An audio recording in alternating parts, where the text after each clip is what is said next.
Bom, então vamos entrar hoje aí com o sistema urinário e reprodutor. Vamos falar de parede abdominal, né, por causa das vias de acesso.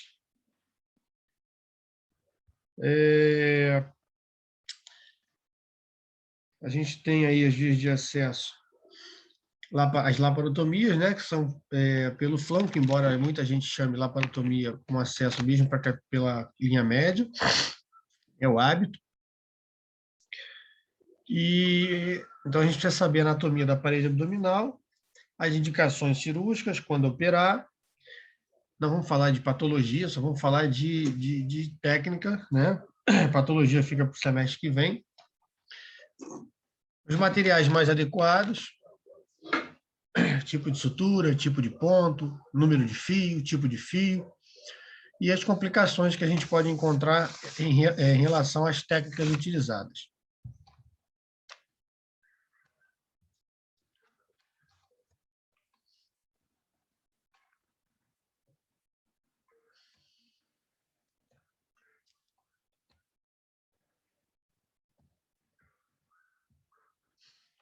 Vamos falar da parede abdominal, por conta das vias de acesso, dependendo de por onde a gente acessar, a gente vai ter uma variação anatômica, e tudo que a gente fizer incisões, nós vamos ter que reconstruir plano a plano.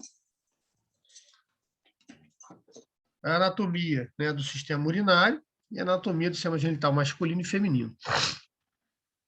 Não dá para a gente operar nada sem saber aí a anatomia.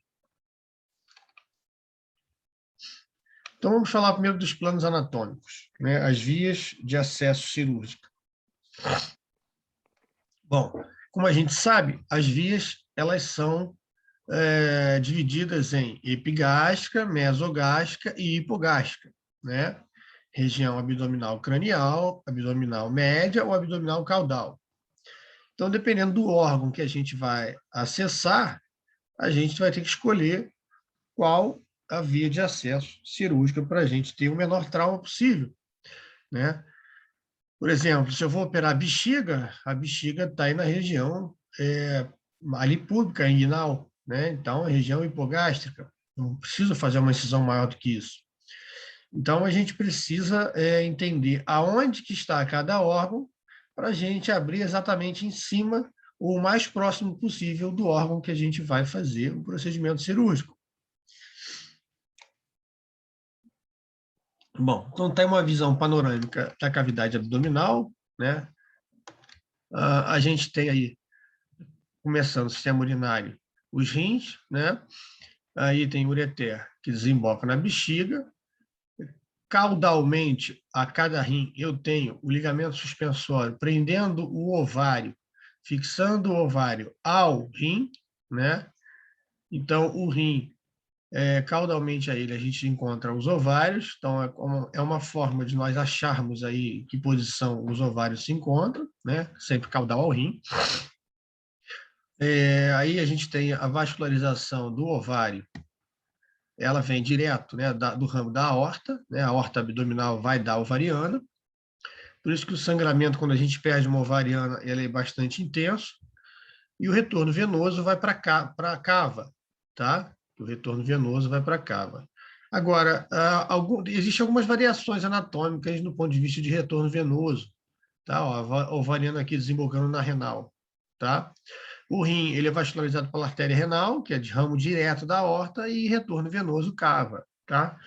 Existe, às vezes, também algumas vascularizações, principalmente tumores de adrenais, que o tumor tende a fazer neovascularização, né? Então, às vezes, puxa vasos aqui de retorno venoso ou, principalmente, da veia renal, tá? Às vezes tem comprometimento de artéria e veia renal. Então, é essa visão que a gente tem. Logo abaixo aí, a gente tem o útero, né? A bifurcação do útero já está mais ou menos ali, quando a gente pode ver na região hipogástrica, né? Mas a gente às vezes não precisa fazer uma incisão tão baixa para fazer uma castração, senão a gente não consegue chegar nos ovários, né? Então a gente vai ver aí que tipo de incisão a gente pode fazer para poder ter acesso aí a um órgão que é tão comprido, né? Que é o útero e o ovário. Na verdade, quem é comprido é o útero, o ovário é um órgão circular.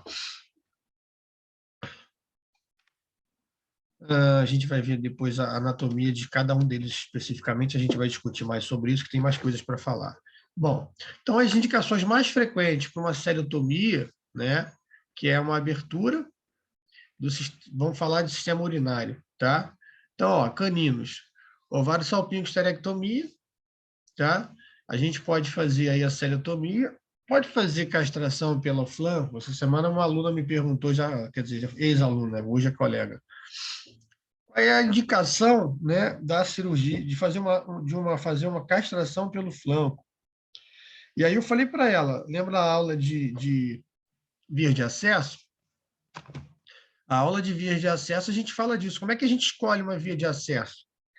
Um acesso que seja menos traumático possível, um acesso que me permita fazer uma ampliação, caso seja necessário, né? Então, a gente tem alguns critérios. Então, essa história de sair castrando pelo flanco não é uma escolha aleatória, né? Existem indicações. Dá para fazer castração normal pelo flanco? Dá. Mas é o melhor para o nosso paciente? Normalmente não, porque você vai abrir faixas musculares, uma vez que se você entrar pela linha média, que a gente vai poder ter menos trauma, porque você está abrindo pela aponeurose dos músculos, né? Você não está abrindo nenhum músculo.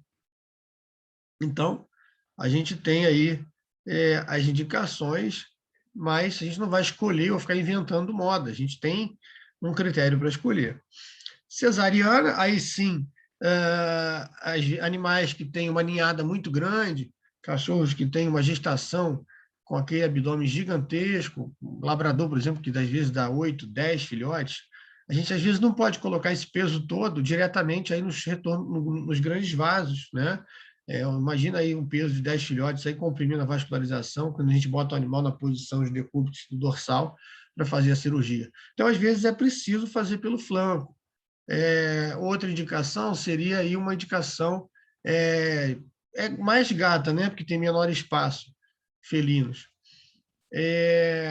Gestação, né? E a gata tem aí uma mama muito cheia de leite e a gente acaba ficando sem espaço aí para fazer uma entrada aí pela via mediana, e aí a gente precisa, às vezes, entrar pela linha, pelo flanco, né? Então, a gente não escolhe, né, a via de acesso de acordo com aleatoriamente, tem um critério para a gente escolher.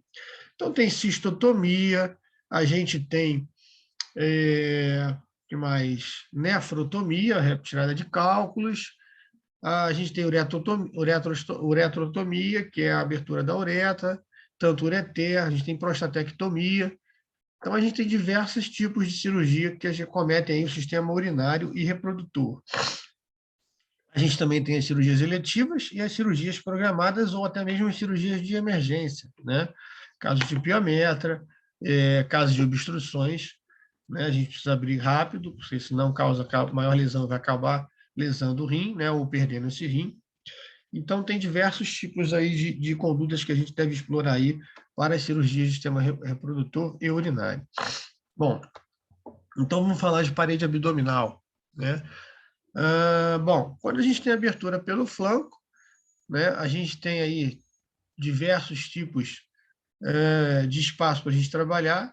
É uma região mais vascularizada, né, tem diversos tipos de músculo, então sangra mais, tem mais trauma, tá? Mas, como eu falei, a gente pode escolher de acordo com aquelas indicações lá que a gente viu, tá?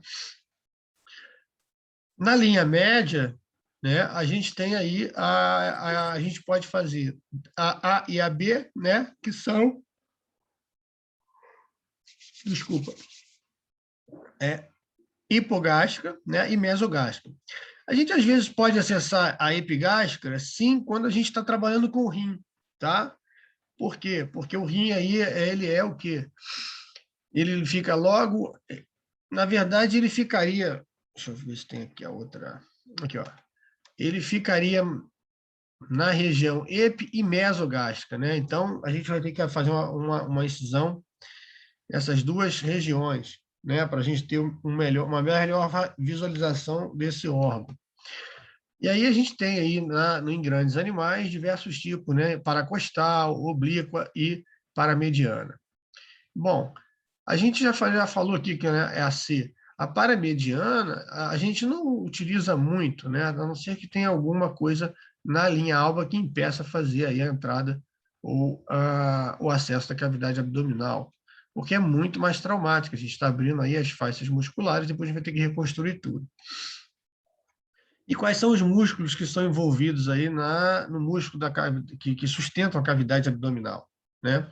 A gente tem músculo abdominal transverso, o oblíquo abdominal interno, o músculo reto abdominal e o oblíquo abdominal externo, tá? Então, esses são os principais músculos. A gente tem o peritônio, né, que recobre toda a cavidade abdominal internamente. Então, dependendo da região que a gente vai acessar, a gente tem aí que reconstruir, incisar e reconstruir todos esses músculos para evitar a formação de seroma e para evitar a formação de herniações cirúrgicas, né? A hérnia é um abalamento, é uma fragilidade da parede que as vísceras acabam empurrando e comprimindo e acaba aí expulsando aí as vísceras entre a pele e a parede abdominal. Bom, então, aqui seria a linha alba, né, ou a linha média.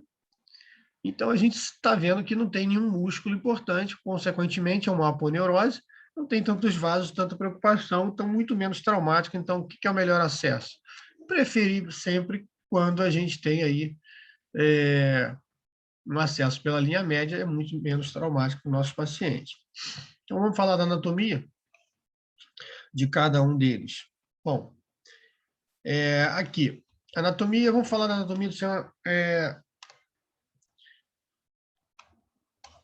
o sistema urinário, né, começa lá no rim, a gente já viu aqui a vascularização renal, o que liga o rim à bexiga, né, a gente já viu. Vamos falar agora dessa parte. Oi? Alguma dúvida? Não, foi eu que caí e entrei de novo. Ah, tá. Então, nós temos, assim, quando a gente fala de anatomia, gente, os órgãos a gente já conhece, né? A gente já sabe, a gente já viu lá na anatomia. O mais importante que a gente tem para relembrar a anatomia para a cirurgia seria a parte vascular, né? As artérias e veias, para a gente não causar nenhuma lesão permanente aí nesses órgãos. Então, o órgão em si, a gente sabe da anatomia, a gente sabe onde fica, como é que ele é distribuído, suas divisões. Isso a gente viu lá na anatomia. O que a gente vai fazer um reforço agora é da parte vascular, que é o mais importante, né? As duas coisas que são mais importantes aí para manutenção de órgão é a parte vascular e a parte nervosa. Então, a gente vai ver aí a parte vascular. Então, a gente tem aqui, né, a parte do útero, né, da cadela, e a bexiga. Deixa eu dar um aumento aqui. Bom, qual é o principal vaso do corpo? A aorta, que ela vai se dividindo, se bifurcando, ó, ilíaca externa direita, isso vai para um lado e vai para o outro, tá? E aí ela dá aqui, ó, a pudenda interna, e a pudenda vai se dividindo, ó. Ó, aqui, ó, deixa eu acompanhar a mãozinha. A pudenda se ramifica, mais uma vez, vai dar a vaginal, e aí vai ter aqui, ó. Deixa eu levantar. A vaginal vai dar a retal média, né, que vasculariza a parte do reto. Aí, mais abaixo, a gente tem, ó, a vesical caudal, e aí sim a gente tem a uterina aqui, ó, que ainda é ramo da o quê? Da vaginal, tá? Ela dá outro raminho aqui, que vai vascularizar o ramo ureteral, ó, aqui, ó, a uretra, tá? E, então, a uterina, ela é ramo de quem, gente? A uterina, ela é ramo da vaginal, tá? Por que eu estou falando isso? Porque, olha aqui, ó, onde é que está a cérvix, tá? A cérvix está aqui. Porque a gente tende a achar que a uterina acompanha todo o corpo do útero, né? Então, quando a gente perde a uterina ou tem algum sangramento, a gente vai procurando o útero. Não. Depois da cérvix, a gente tem que procurar o quê? Ali no colo, né? Ela não vai lá para baixo, tá? Ela vem aqui para cima para se encontrar com a vaginal. Então, quando a gente perde uma uterina, se você passar da cérvix, Você não adianta procurar ao lado do útero, porque o sangramento vai estar vindo do reto, tá? Vai estar vindo lateralmente ao reto. Então, é importante a gente saber isso, porque é comum a gente, na hora de fazer a ligadura, a gente apertar demais e, às vezes, cortar e romper tudo, tá? Principalmente o útero inflamado, quando tem piometra. Então, se a gente tiver sangramento, para a gente saber aonde eu procuro. E a bexiga? A bexiga, então, a gente viu aí que é ramo de quem? Também da vaginal, né? Vai dar vesical caudal e tem uma outra vascularização, que aí é mais importante, que é quase que o ramo direto da ilíaca. Aqui, ó. Que vai dar a umbilical, ó. E vai vascularizar a parte da bexiga cranial, tá? Então, eu tenho aqui a vesical cranial, tá? Nessa parte aqui, ó. Por que isso é importante? Porque eu não posso sair cortando tudo para operar uma bexiga, né? Porque senão você acaba lesando a parte vascular da bexiga. Então, a gente tem que ter cuidado com isso. Bom, olha aqui a entrada do ureter. Tá vendo aqui, ó, o ureter? Né? Olha onde ele entra.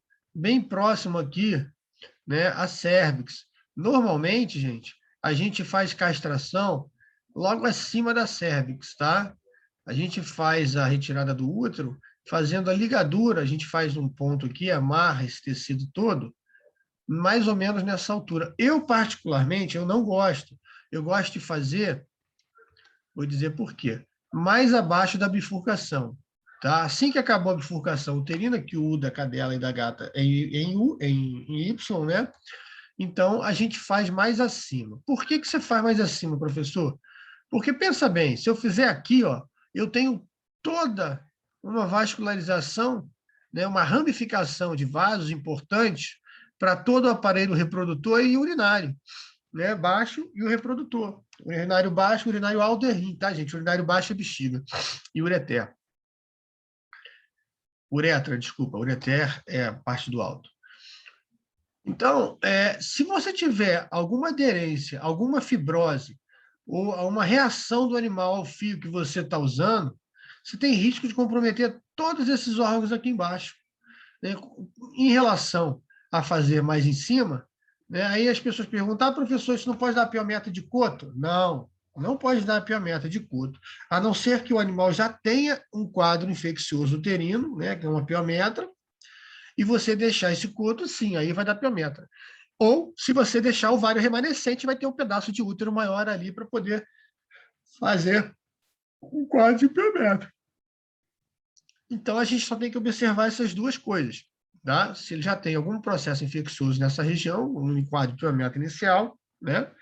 Ou a gente tem que certificar de que a gente realmente tirou todo o ovário, para não dar problema esse cotinho uterino que a gente vai deixar aqui. É comum fazer essa complicação, e a pior complicação que a gente tem em cirurgia, tá?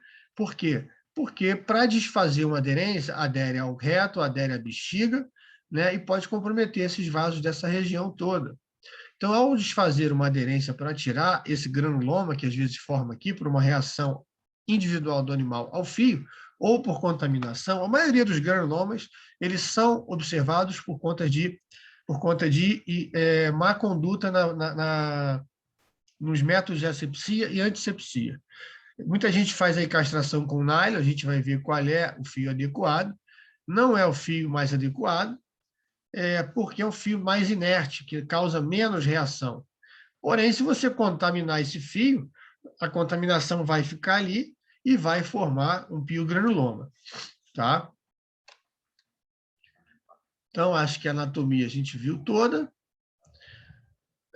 Vamos passar agora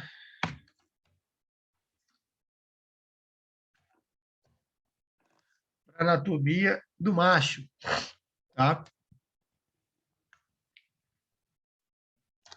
Então, vamos lá. A aorta, mesma coisa, vai bifurcar na ilíaca, tá? Ó, e vai dar a pudenda. Só que agora não tem a vaginal, a gente vai trocar, ela se ramifica e a gente vai ter o que? A prostática, tá? Emite um ramão aqui, ó. A pudenda vai dar a prostática, que vai vascularizar a bexiga E a próstata, tem um ramão aqui que é da pudenda interna, ó, que vai vascularizar o reto, o resto do pênis, tá?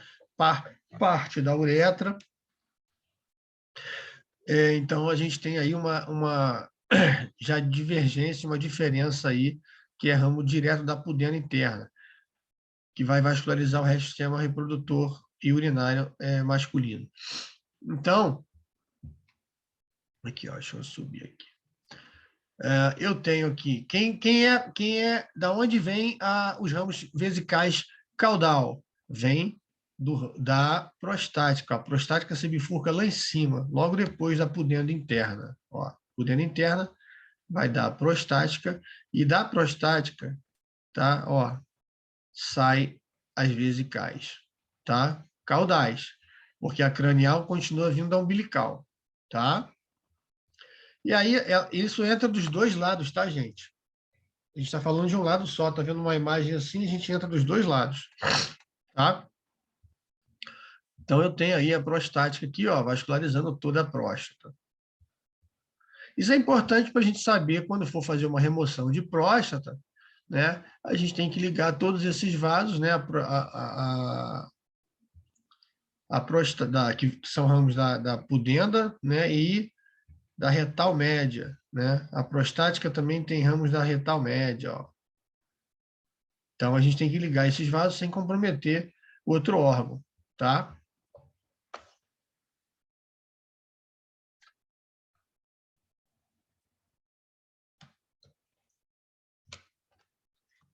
Tranquilo aí agora, até agora? Então, vamos ver aqui. Em relação aos testículos, né? Os vasos testiculares, eles entram aí pela região inguinal, né?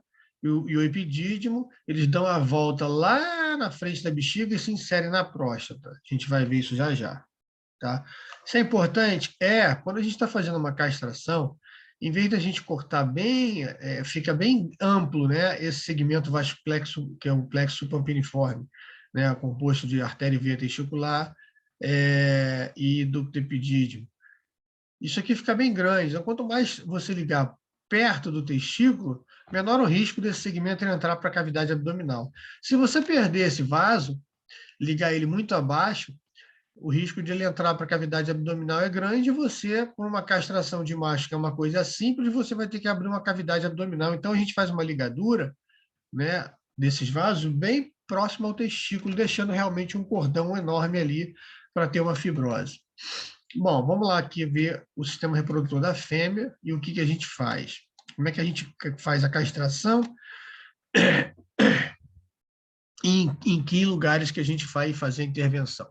Bom, aqui está o útero, né? O útero em formato de Y, né? A gente tem o ligamento suspensório do ovário, as artérias e veias ovarianas, tá? Existe a opção da gente romper esse ligamento, mas eu não sou muito a favor de fazer isso, porque a gente, primeiro, que tem um estímulo doloroso muito grande romper esse ligamento, tá? Segundo, que se a gente perder a ovariana, a gente vai perder aí a nossa referência, que é de buscar no polo caudal do rim, né? Seria aonde a gente procuraria qualquer sangramento. Se você rompeu esse ligamento, né, ele vai ficar aí pela cavidade, a gente vai ter que achar onde é que está sangrando. Bom, a gente tem esse ligamento aqui que fica em torno do útero, tá? Esse tem o ligamento largo aqui, tá? E essa faixa aqui de tecido lateralmente ao útero, que a gente vai precisar ligar também. Então, a gente passa um fio aqui. Cadê? Deixa eu desenhar, fica mais fácil.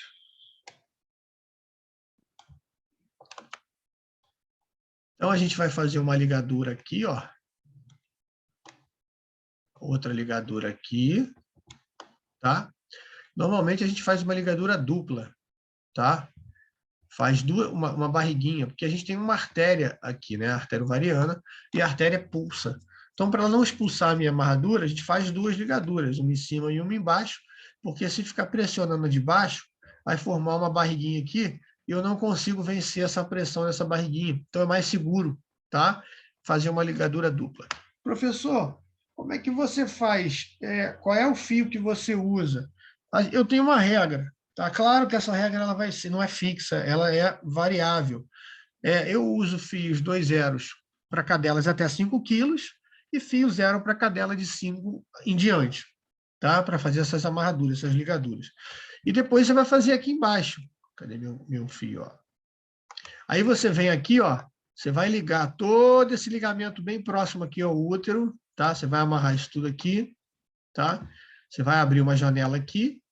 Essa janela vai ter sido criada porque você rompeu aqui esse ligamento para fazer a amarradura aqui, ó.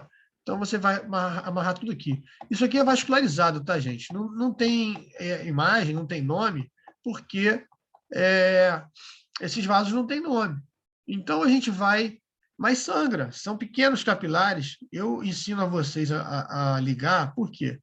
Porque vocês vão trabalhar, às vezes, em projetos de castração, que muitas das vezes não tem nem exame. Então, se o animal tiver uma plaqueta baixa, talvez esse corte nesse tecido não pare de sangrar. Se ele estiver normal, com certeza vai parar de sangrar. E a gente faz outra ligadura aqui, ó, logo abaixo da cérvix, né? Logo abaixo da bifurcação uterina, dupla também, tá? E essa peça toda aqui vai sair. Bom, agora, para acessar a bexiga, qual é o acesso que a gente faz aqui? Bom, vamos imaginar aqui a linha média, tá? Aqui está a cicatriz umbilical. A gente usa logo abaixo da cicatriz umbilical para cadelas. Se a cadela for longilínea ou filhote, a gente usa um dedo abaixo da cicatriz umbilical. E se for gata, 2 dedos abaixo da cicatriz umbilical. Tá? E a gente puxa, né? Tem a técnica do gancho, tem a técnica do dedo. Qual o tamanho da incisão, gente? A gente faz uma incisão aí de 2 centímetros, pelo menos, no máximo 3. Quanto menor, melhor, tá? Esse útero ele é mobilizado aqui para fora, a gente consegue puxar isso aqui para cima e consegue puxar essa parte aqui. Então, é uma cirurgia que tem uma certa tensão, tá? Então, a gente consegue puxar esses órgãos aqui para cima. Claro, quando vocês estiverem começando, para evitar risco, né, vocês podem fazer uma incisão maior para evitar que faça essa tensão, né, no órgão e evite aí ter acidentes de perder a ligadura dessas estruturas, né? E conforme vocês forem ganhando mais segurança, vocês vão diminuindo a incisão, porque quanto menor a incisão, menor o trauma cirúrgico e menor aí melhor a recuperação do nosso paciente. Bom, para acessar a bexiga, é importante a gente saber, a técnica preconiza que a gente abra na parte dorsal da bexiga e não na ventral, tá? Por quê? Porque se eu abrir na parte ventral, e não colocar o omento aqui na minha bexiga, o omento é uma gordura que fica, né, recobrindo as vísceras. Aqui está a pele, o peritônio que a gente abriu. Essa lesão pode aderir aqui nessa lesão do peritônio. E aí essa bexiga pode fazer uma aderência e isso pode causar até incontinência, tá? Então a gente tem que saber a distribuição vascular para não causar nenhuma lesão, porque a técnica preconiza que a gente faça a abertura aqui. Eu não gosto muito de fazer, eu faço mais ou menos nessa região aqui, que é menos vascularizada, e coloco um aumento, ou mentalizo após a cirurgia, para a gente poder não ter essa aderência aqui na parede abdominal. Fios e técnicas eu vou mostrar quando a gente falar disso aqui.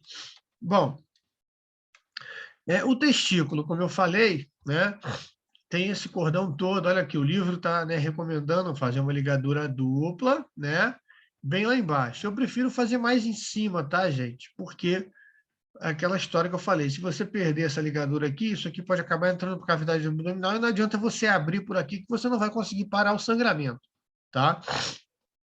Você vai ter que acabar abrindo a cavidade abdominal. Então, ele dá a volta lá na bexiga e entra aí na próstata, tá? Então, essa é a anatomia do testículo do sistema reprodutor masculino, tá? Aqui. É o macho. É um gato, desculpa, é um cão. É que o testículo do gato fica mais acima aqui.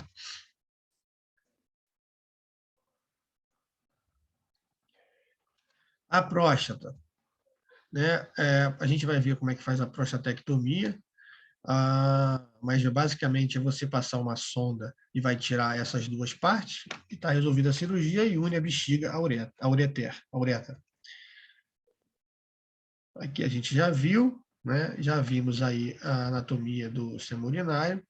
Então vamos lá. Castrações.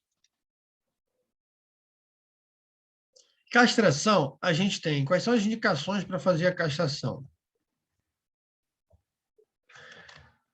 As indicações são eletivas para evitar aí a formação de neoplasias mamárias, cadelas, que não vão ser reprodutoras, né, que não são de criação para reprodução.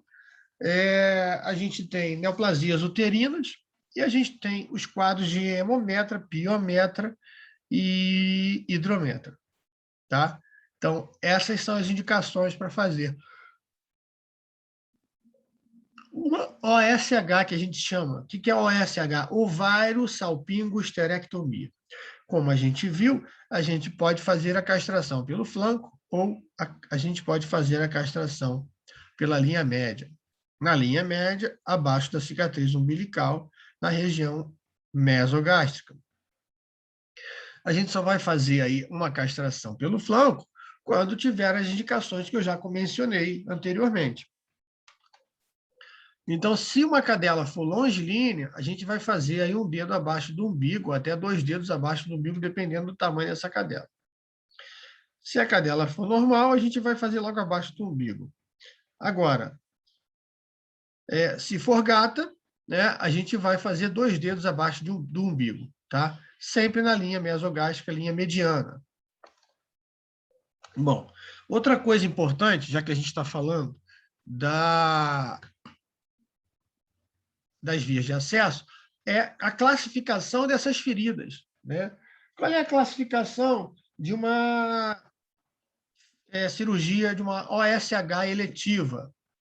É uma ferida limpa. Né? A gente pode até considerar uma ferida limpa contaminada, que teria uma flora própria. Não deve ter flora própria no útero, tem flora própria na vagina. Né? Então, a gente considera como uma ferida limpa. Tá? Quando existe alguma patologia, um cisto, um nódulo, um mioma ou uma infecção, infecção piometra é diferente, que aí a gente classifica ela como suja, né, que tem pus, mas se tiver neoplasia, nódulos ou qualquer outra formação, por exemplo, tem o cisto ovariano, aí passa a ser classificada como limpa contaminada. Por quê? Porque tem uma reação inflamatória in situ, né, no órgão que a gente está operando. E qual seria a profilaxia da infecção? O que é a profilaxia da infecção, gente? Antibiótico 30 minutos antes da cirurgia. A gente pode usar uma erofloxacina, a gente pode usar uma cefalosporina, né? Normalmente a gente usa ceftriaxona, 30 minutos antes. Uma ceftriaxona a gente pode usar aí 30 miligramas por quilo, uma erofloxacina a gente pode usar de 5 a 10 miligramas por quilo. Tá? Então, essa seria a profilaxia da infecção. Então, a gente viu via de acesso, classificação da ferida e quais são os antibióticos que a gente pode usar para fazer uma profilaxia de uma castração. Está aí a visão, né, só para a gente comparar. Bom, explicar de novo, aqui com detalhes, a gente tem a técnica do gancho, que é a que a gente mais usa, e a técnica do dedo, que a gente faz uma abertura e tenta achar o útero com o dedo. Tá? A técnica do gancho, a gente entra na cavidade abdominal pelo peritônio, escorregando o gancho com ele virado para a parede lateral do abdômen. A gente não entra com ele virado medial. Quando chegar lá no fundo, a gente sim vira o gancho, vem em direção medial da incisão e levanta para ver se a gente consegue pescar o útero, né, e os ovários. Bom, eu não costumo fazer, como eu falei, essa ruptura desse ligamento, pelos 2 motivos que eu já mencionei, e eu também não uso essa técnica das 3 pinças. Eu coloco 2, uma bem próximo à parede abdominal e a outra entre o útero e o ovário. e deixo essa área livre para fazer as ligaduras, porque isso aqui no livro é muito grande, é muito bonito, mas na vida real a gente não consegue, né? Às vezes, uma cadela aí que tem um ovário muito fundo, a gente não consegue puxar, e se você não fizer uma anestesia adequada, a gente não consegue puxar adequadamente para fazer aí essa ligadura. Bom, então, a gente usa a técnica das duas pinças, né? Uma abaixo do ovário e outra entre o útero e o ovário. Quando você vai fazer... Por que se usa 3 pinças, então, professor? Para delimitar e não deixar o ovário remanescente. Só que quando você vai fazer essa amarradura aqui, ó, pode ficar frouxo, porque o tecido está preso pelas pinças, tá? Então, pode ficar frouxo. Então, eu acho arriscado ensinar para vocês essa técnica. Eu prefiro que, quando vocês forem fazer a amarradura, a ligadura, né? Alguém identifica aí o ovário, que ele não aparece bonitinho assim, ele fica envolto pela bolsa ovariana. O auxiliar, que está te auxiliando na cirurgia, segura, né, com o dedão o ovário para te mostrar onde ele está, para você fazer uma ligadura adequada. Tá? O que é importante? A gente escolher um fio adequado para não arrebentar, né? Como eu falei já anteriormente também. A cadela até 5 quilos a gente usa um 2 zeros, e cadelas acima de 5 quilos a gente usa um 0. Eu poderia usar 0 para todo mundo? Poderia, meus queridos, só que, se for, por exemplo, se for uma gata, né, tem muito pouco tecido. Então, o que vai acontecer quando você amarrar? Às vezes o nó não aperta tão bem, porque o fio é muito grosso e o tecido é muito fino. Então, acaba ficando frouxo. Tá? Então, você tem que escolher um fio adequado. Vicryl, né? A gente normalmente usa um Vicryl, porque ele é absorvível. A gente tem que usar um fio absorvível para não fazer corpo estranho o resto da vida. A gente tem aí aderências de castração, pós-castração, depois de 1 ano, 1 ano e meio, 2 anos, porque às vezes as pessoas castram com um nylon. E aí o que dá quando a gente faz a ligadura no ovário? Aqui, ó. Tá vendo aqui, ó, o que está passando aqui, ó? Ureter, tá? Então, você faz essa ligadura aqui e acaba aderindo, né, o ureter, fazendo hidronefrose. E é uma cirurgia chatinha, complicada. É só desfazer aqui a aderência, mas você já causou uma lesão grave aí no rim. Então, a gente deve realmente evitar o uso aí de fios não absorvíveis nessa região. Tá? O ideal seria os não absorvíveis. Os absorvíveis. Então, aqui, ó, esse ligamento largo do corno uterino, ó, o livro recomenda que faça, né, a corte, simplesmente. Eu ensino a vocês a ligar isso aqui também, porque isso tudo aqui é vascularizado. Tá? Então, liga, amarra isso tudo. Como eu falei, vai ficar uma abertura aqui e a outra você tem que fazer, sempre preservando a artéria uterina nesse lado, você não vai ligar junto aqui, senão vai dar problema. Tá? Então, você vai deixar junto aqui ao útero. Então, faz uma abertura e faz essa ligadura desse tecido. E aí vai ficar com esse aspecto aqui. Porque se você quiser ligar tudo isso junto, vai ficar frouxa a tua ligadura aqui no útero. Aqui ele recomenda sempre fazer abaixo da cérvix. Eu não recomendo, acima da cérvix, né? Eu faço mais aqui perto da bifurcação, tá? Coloco uma pinça acima, eu não uso pinça abaixo, porque quando você tira essa pinça, machuca, e às vezes o animal pode ter um sangramento ali vaginal e você não sabe se esse sangramento é uma complicação da cirurgia ou se esse sangramento é da pinça que você colocou. Sempre ligadura dupla, tá, gente? Aí sim você corta o mais próximo da pinça possível. E você também pode aumentalizar aí essa amarradura, tá? Essa ligadura aqui do corno uterino. Castração de macho, existem várias técnicas, tá? Então vamos lá, para gato, tá? Eu não uso essa técnica de fazer 2 incisões. A gente faz uma no meio, na RAF. Por que não, professor? Porque é mais traumática, a lesão é maior. Então, eu faço uma incisão na RAF, no meio, tá? No meio. E aí, do meio, eu abro o lado direito e abro o esquerdo. Bom, aqui ele está usando o próprio cordão espermático para dar os nós, que é muito útil, é muito bom, tá? Porque não vai causar reação ao fio, né? Mas, em macho, em gato, eu não uso fio e nem faço isso. A gente queima com bisturi elétrico. Existe a técnica fechada, mas isso aqui é muito mais difícil de fazer, tá? Porque quando a técnica fechada, a túnica vaginal ela não se distende tanto assim, tá? Então, isso aqui é viagem, não é tão factível de ser realizado. E tem a ligadura com os fios, que eu já falei. O que a gente faz primeiro para deixar bem soltinho? Ó? A gente rompe esse ligamento aqui, ó, separa o ligamento digitalmente ou com bisturi elétrico, bem próximo ali à cauda do epidídimo, e aí sim, ó, vai ficar bem soltinho, tá? Bom, isso tudo aqui é no gato. E no cão? No cão a gente pode fazer pré, é, é, pré-escrotal, tá? Deixa eu ver se tem aqui. Não, não tem. Isso aqui é a base do pênis, né? E a gente faz na base do pênis e empurra o testículo para a região pré-escrotal e puxa ele por lá. Por que não faz aqui no testículo como do gato? A gente não sutura isso, tá, gente? E aqui a gente pode usar sempre um fio 2 zeros, um fio 3 zeros, tá? Com tranquilidade. No cão, 2 zeros a 0, porque o plexo é bem maior.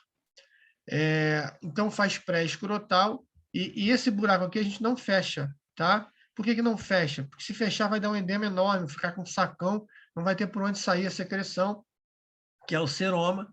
Então, no gato a gente não fecha. Nem no cão. Mas no cão a gente não... E como não fecha, fica uma ferida contaminada, né? Uma ferida aberta é uma ferida contaminada. Então, tem maior risco de infecção. Então, por isso que no cão a gente prefere fazer sempre pré-escrotal, tá? Faz abertura, empurra o testículo e aí o procedimento é igual quando a gente usa fio. Não dá para fazer com bisturi elétrico, tá? Porque o vaso é bem grande. Então, a gente tem que fazer a ligadura dupla com o fio. Bom, falando dos procedimentos mais simples, né, que é a castração, vamos passar agora para o sistema urinário, e aí a gente tem um pouquinho mais de complexidade nos procedimentos. Vamos começar pelo rim. Quais são, primeiro, quais são, vamos ver as indicações. Biópsia renal, nefrectomia por neoplasias, tá? E litíase. Nefrectomia, eu vou falar logo de cara, porque já é bem simples, mas antes disso, deixa eu só pedir para vocês classificarem a ferida. Bom, como tem sempre uma patologia inserida nesse órgão, então é sempre uma ferida limpa contaminada. Pode ser outra coisa? Pode, mas nunca será uma ferida limpa, tá? Por quê? Porque ou tem cálculo, ou tem tumor, ou vou fazer biópsia para fazer o diagnóstico de alguma doença que está instalada. Então, tem alguma reação inflamatória in situ. Então, é uma ferida limpa contaminada. Ponto. Quando que essa ferida limpa contaminada se transforma em suja? Quando eu tenho pus dentro do rim, tá? Quando eu tenho uma pielonefrite. Então, se eu der um caso lá, animal com pielonefrite e cálculo renal, foi submetido a um procedimento cirúrgico. Dei a classificação da ferida, que tipo de via de acesso, classificação da ferida, profilaxia da infecção e tipo de fio, ponto mais utilizado. Classificação da ferida. A via de acesso você pode escolher, né? Porque o rim é retroperitoneal, então a forma mais rápida de chegar nesse rim é pelo flanco, tá? E você pode fazer por celiotomia, aí você escolhe epi e mesogástrica. Ou laparotomia, então você vai escolher. Classificação da ferida. Se tem pus, é suja. Se não tem pus, é limpa contaminada. Profilaxia da infecção.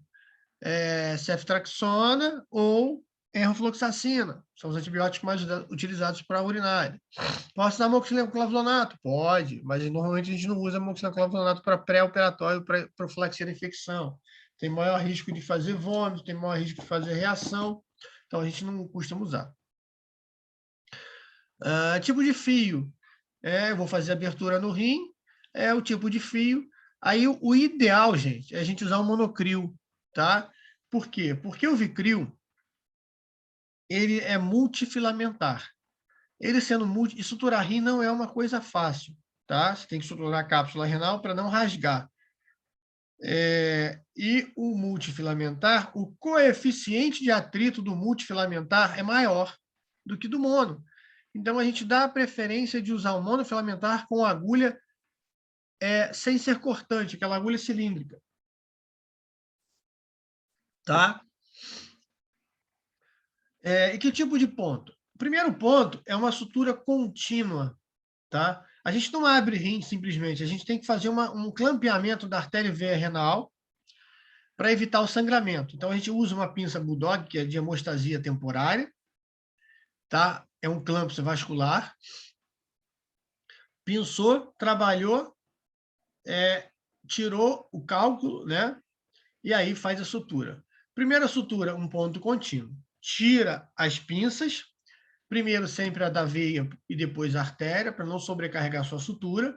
Tira as pinças e vê se tem algum sangramento. Se tiver algum sangramento na sua sutura contínua, você vai dar pontos em U abaixo desse ponto que está sangrando, para fazer hemostasia, tá? Mas a gente deve evitar, porque isso aqui é isquemiante, tá? E aí você está comprometendo essa parte de parênquima renal, que vai fazer toda a filtração glomerular. Então, a gente evita, né, fazer esse tipo de ponto, só quando realmente está sangrando. A gente pode também comprimir por 2 a 3 minutos para ver se diminui o sangramento. Biópsia pode ser feita com um pedacinho, né, ou com uma agulha chamada trucute. A biópsia também pode ser feita guiada por ultrassom, tá? Mas, basicamente, as intervenções do rim elas são para retirada de cálculo ou nefrectomia por tumor. Vamos lá falar da técnica de nefrectomia. Técnica de nefrectomia é simples, não tem muito mistério, tá? É só a gente chegar, dissecar todo o rim da gordura perirenal, tá? Visualizar a artéria e veia renal e ligar a artéria e veia renal. E o ureter, você vai ter que ligar o mais próximo da bexiga possível para não formar urina nesse segmento aqui, tá? De retorno dentro da bexiga. Então, você vai ligar o mais próximo da bexiga possível, tá? Aqui pode ser Vicryl, tá? E aqui tem que ser com fio inabsorvível, pode ser um Prolene ou um nylon, tá? Por quê? Para quando o fio ser absorvido, não fazer uma fístula, isso aqui não abrir, tá? Isso é um canal. Então, a gente tem que usar um fio aqui inabsorvível, tá? Então, tranquilo? Tá? Rim, tá bem tranquilo. Então, rim, a gente viu classificação, tipo de sutura, tipo de fio, tipo de ponto, profilaxia da infecção e as patologias. Beleza? Bom, a gente entra em ureter, tá? Se você pegar no livro para olhar como é que faz, qual é o grande problema do ureter? Primeiro, as patologias. Quais são as patologias que acometem o ureter? Basicamente, cálculo, tá, gente?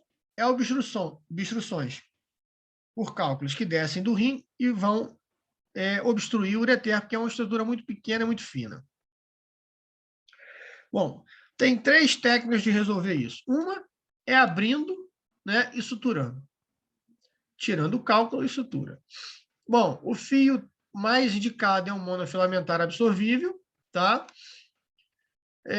Tem que usar fios extremamente finos, aí vai depender do tamanho do animal, do peso do animal, para você fazer a escolha. E a técnica que você está escolhendo. A olho nu, não dá, assim, não é recomendado fazer uma intervenção, muitas vezes, dependendo do tamanho, o tamanho desse cachorro aí, desse diâmetro, vai ser de 2 milímetros. É uma coisa muito fininha, tá? Claro que quando eu tenho cálculo, eu tenho uma dilatação dessa estrutura. Eu tenho uma regra que é minha, não é de livro, não é? Foi a experiência que me fez construir essa regra. Pessoal, eu tenho 1h11, a gente já começa a ficar cansado. Eu vou dar um intervalinho de 10 minutos, só para a gente beber uma água, vocês refrescarem a cabeça, senão vocês não vão absorver mais nada daqui em diante. Então, vou dar um intervalinho aí de... Bom, então a gente estava falando de ureter. Vamos voltar então para o ureter. Bom, obstrução normalmente é a maior incidência aí desse sistema, tá? E existem diversas técnicas, tá, gente? Basicamente, hoje, o que é usado... Antigamente, eu cheguei a fazer essa técnica de... Tá vendo aqui Qual é o maior problema? Como eu estava falando que ele é muito fininho, né? Um gato, por exemplo, ele tem 2 milímetros de diâmetro. O maior problema de a gente mexer no ureter é causar estenose. Né? O que é estenose? Redução da luz, né? Estreitamento da luz e causar hidronefrose e a gente acaba perdendo o rim. Bom, a gente tem duas alternativas, na verdade três, né, para não causar estenose. Usar uma técnica hoje de microcirurgia, que a gente usa fios muito finos, 10 zeros, tá? A gente tem a colocação do duplo J, mas antigamente não tinha duplo J adequado para gato, porque é muito pequenininho, industrialmente não compensa fazer, mas hoje a gente tem aí um cara que está conseguindo aí produzir esse catéter.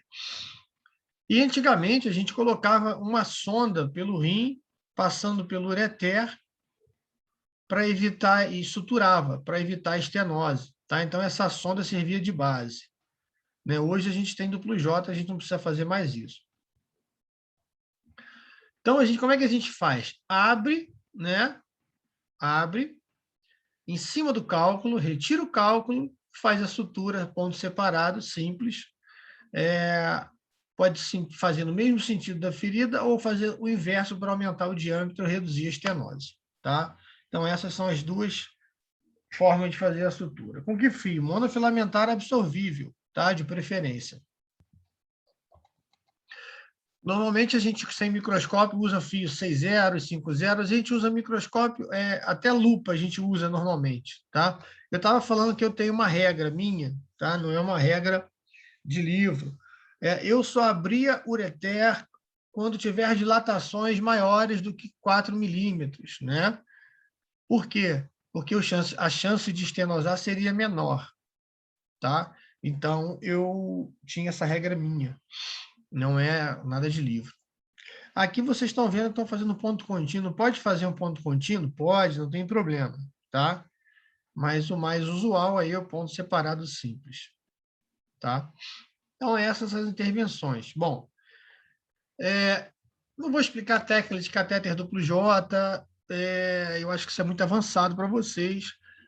Só vou comentar aqui, outra alternativa que tem, que eu não acho uma alternativa adequada, mas o guideline para resolução de obstruções, ele é baseado em um guideline de 2016.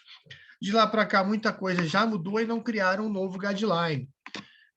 Ele preconiza não mexer no ureter, preconiza botar um bypass, que é colocar um catéter aqui, né, da bexiga, do rim, direto para a bexiga, tá? E aí a gente não mexeria nessa pedra que está obstruindo. Eu não acho isso uma alternativa muito favorável, porque você não está, na verdade, resolvendo o problema, tá? Você está se desviando dele. Então, eu não concordo muito aí com esse tipo de técnica. Mas é muito feita. Tá? Na Europa, nos Estados Unidos, é a mais feita. Aqui no Brasil, a gente tem a colocação do duplo J e a microcirurgia. Bom, então vamos descer agora e vamos para a bexiga. A gente já viu a anatomia da bexiga, né? Os cuidados que a gente tem que ter. Quais são as patologias que afetam cirúrgicas que afetam a bexiga? Litíase vesical, neoplasias, basicamente. Tá? O que a gente precisa saber? Bom, classificação da ferida, profilaxia da infecção, vias de acesso. Vias de acesso, hipogástrico. Profilaxia da infecção, se tiver cálculo ou tumor, limpa contaminada. Se tiver pus, suja. Profilaxia, erro, CEF. Agora, via de acesso na bexiga. Normalmente se acessa a parede dorsal da bexiga, tá? Para evitar aquilo que eu falei aí de aderência com a cavidade peritoneal, né? Com a sutura do peritônio. Cuidados que eu tenho que ter é não pegar nenhum vaso daquele importante, tá? E Se for tumor, eu preciso saber se esse tumor está com algum comprometimento do ósteo, né, do orifício ureteral, tá? Porque se tiver, provavelmente vai ter que tirar a bexiga toda e reimplantar esse ureter em outro lugar. Bom, essa imagem A e B aqui é um catéter vesical que a gente coloca quando eu tenho obstrução de uretra, tá? E aí o animal faz uma insuficiência renal aguda para evitar aí um procedimento mais invasivo, a gente coloca um catéter vesical para a urina sair, o rim começar a filtrar e esse animal ter uma estabilidade. Mas vamos falar da técnica. A técnica, para se trabalhar em vísceras ocas, gente, a gente precisa de reparos. Então, você coloca um pontinho aqui e outro aqui, não dá nó, reparado por uma pinça, tá? Isso aqui é uma pinça, tá, gente? Então, ó, a gente coloca uma pinça aqui, reparando para a gente poder fazer a incisão, tá? Por quê? Porque você não consegue fazer incisão, é uma víscera oca. Você vai enfiar o bisturi e ela vai afundar, tá? Bom, existem várias técnicas para fechar a bexiga, tá? Aqui está mostrando uma técnica de sutura contínua em plano total. O que é um plano total? Vai na luz, pega todas as camadas de uma vez só. Eu não gosto muito de fazer essa técnica, tá? Por quê? Porque vai na luz, contamina o fio, mesmo sendo o fio monofilamentar absorvível, que a gente tem que usar o monocril, e o vicril deve ser evitado, tá? Usar na mucosa, porque o vicril, na sua composição, não sei se vocês lembram, tem cálcio. E esse cálcio, como é que forma o cálculo? Por atração iônica, né? O animal fica com a bexiga cheia, retendo urina, né? E aí tem vários cristais que vão se aglomerando, vão formando o cálculo por atração iônica. Então, eu prefiro fazer suturas em plano, tá? Camada a camada. Contínua, contínua, com menos material para fazer reação, tá? Então, ó, primeiro, esvazia-se a bexiga, coloca-se os reparos, faz a incisão, tá? Primeiro a incisão com bisturi, depois com a tesoura. Tem que estar sondado o animal, e depois você faz uma sutura em 2 planos. Que a gente faz, primeiro, mucosa, tá? Vem aqui, pega essa mucosa, sutura, e depois faz a cera muscular por cima, tá? Sempre com fio monofilamentar absorvível. E aí fica com esse aspecto aqui, tá? Depois você tira os reparos, faz o teste do borracheiro, pega essa sonda aqui lá pela pênis ou pela vagina, injeta a soro e vê se está vazando em algum ponto. Então não tem muito mistério. Qual é o tipo de ponto, qual é o número do fio que a gente usa? 4 zeros, 5 zeros normalmente, tá? Então a gente usa um fio 5 zeros, 4 zeros, bem fininho. Depende do tamanho do animal, né, o peso do animal, entre 4 e 5 zeros. É o mais adequado. Então, bexiga é tranquilinho, né? Não precisa ter medo de fazer bexiga, vocês podem fazer com tranquilidade, tá? Porque o importante para fazer um diagnóstico, a gente vai ver isso em patologia, é fazer raio-x e ultra, que nem todo cálculo aparece na ultra e nem todo cálculo aparece no raio-x. Então, é melhor você fazer um raio-x e uma ultra. A bexiga, aqui na sua parte distal, ela tem uma bolsinha, né? Quando vai entrar ali na uretra, que às vezes fica cálculo alojado ali, então, às vezes a gente não vê. Se a ultra deixou passar e você tira, aí vai arrumar um problema com o proprietário. Então, tem que fazer os 2 exames. Quando eu tenho ureter, vamos falar de ureter. Quando eu tenho cálculo no ureter, gente, a primeira alternativa é empurrar esse cálculo para a bexiga, porque as cirurgias não são muito favoráveis, tá? Quando a gente abre um ureter para tirar o cálculo nele, quando a gente ou você vai fazer uma uretroestomia e deixar isso aqui aberto, tá? Por quê? Porque vai causar estenose, tá? Além de ter muitos músculos aqui, que são os músculos envolvidos no pênis, e cadela não ocorre muito isso, porque os cálculos, quando passam aqui, eles acabam saindo porque elas dilatam com mais facilidade, que não tem tanta musculatura. Mas no macho é diferente, até porque tem o osso peniano. Então, a primeira providência é tentar empurrar esse cálculo para dentro da bexiga de novo, tá? Para você fazer a abertura pela bexiga. Porém, eu não consigo, você imagina, se a bexiga estiver cheia, eu não consigo vencer essa força. Você tem que esvaziar a bexiga por cistocentese e anestesiar o animal, tá? É anestesiar mesmo, não é fazer, por exemplo, normalmente um gato que está obstruído, a gente está querendo fazer a passagem disso, a gente precisa empurrar esse cálculo para a bexiga e aqui tem muitos músculos. Se esse gato ficar contraído, não vai ter um relaxamento suficiente para poder empurrar esse cálculo de novo para a bexiga, tá? Então, a primeira providência é tentar empurrar o cálculo para a bexiga e esvaziar. Primeiro, para empurrar, tem que esvaziar essa bexiga e anestesiar esse animal, tá? Se não conseguir, aí sim você vai ter que abrir a uretra e não tem jeito. Aí a gente vai ver o próximo passo. Bom, para abrir a uretra, a gente abre, tem alguns lugares que a gente pode escolher para abrir a uretra. E para abrir, gente, ó, de qualquer forma, esse animal tem que estar sondado, tá?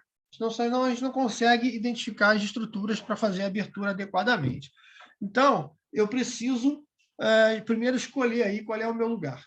Eu não gosto de fazer essa técnica aqui, né, que a gente chama de abertura perineal, logo abaixo do ânus, porque qualquer diarreia que esse animal tenha, qualquer distúrbio gastroentérico que ele tenha, vai contaminar aí o sistema urinário, vai ter estafilococos, né, indo para o sistema urinário e causa infecção, e isso é um problema, porque esse animal vai ter infecção urinária constantemente. Bom, eu prefiro abrir aqui, ó, nessa região aqui do testículo, tá? Quando o animal é castrado é mais fácil, aqui embaixo. Tá? Ah, mas ele fica em contato com o chão. Ok, mas aqui ele pelo menos protege ele contra as bactérias aí do cocô. Tá? Tem que ter um ambiente limpo que esse animal possa ter uma qualidade de vida. E essa é a maior complicação. Tá? Qual? A complicação de infecção, né? E estenose, tá? Então, a gente evita ao máximo fazer essa técnica, é o último recurso, mas se não tiver jeito, a gente vai fazer. Bom, e é escolher a região, né? Escolheu a região, abre a uretra, tá vendo aqui, ó? Aqui tem um cálculo, né? Ó, o cálculo tá aqui, tá? Deixa eu ligar aqui, minha bateria está acabando. Eu ligo o cálculo, eu identifico o cálculo, esse animal tem que estar sondado, tá? Às vezes a sonda não vai passar porque tem o cálculo, e aí você, aqui, ó, coloca até onde está o cálculo, tá? Faz a abertura aqui, tira o cálculo e passa a sonda, tá? Até para facilitar a sua sutura e identificar isso que é muito pequeno. Que tipo de fio a gente usa? Cara, a gente vai usar nylon, né? Nylon 5 zeros, nylon 4 zeros, suturar a uretra na pele direto, tá? Ó, não pega o músculo, pega uretra e pele, uretra e pele, uretra e pele, tá? Pontos separados. Eu posso fechar? Cara, você pode fechar, tá? Como ele fechou aqui. Mas o risco, esse animal tem que ficar sondado bastante tempo. Aí, assim, aí se você fechar, é monofilamentar absorvível, tá? Monocrio, PDS. 5 zeros, 6 zeros. Normalmente a gente usa os 6 zeros, tá, gente? Aí usa um fio 6 zeros. E nesse animal vai ter que ficar sondado aí até o processo de cicatrização dessa uretra, ou até mais tempo, 7 dias, 10 dias, 15 dias, para evitar que tenha estenose, normalmente estenosa, tá? Esse animal ficou toda a sutura em um órgão circular é estenosante. Então, vai ter algum grau de estenose, tá? Então, a gente tem que avaliar se essa estenose vai ter alguma repercussão clínica ou não. Tranquilo, gente? Alguma dúvida? Não? Deixa eu entregar anotações que eu não cobro anotações mais. Então é isso, pessoal. Daqui a pouco eu disponibilizo para vocês aí a aula.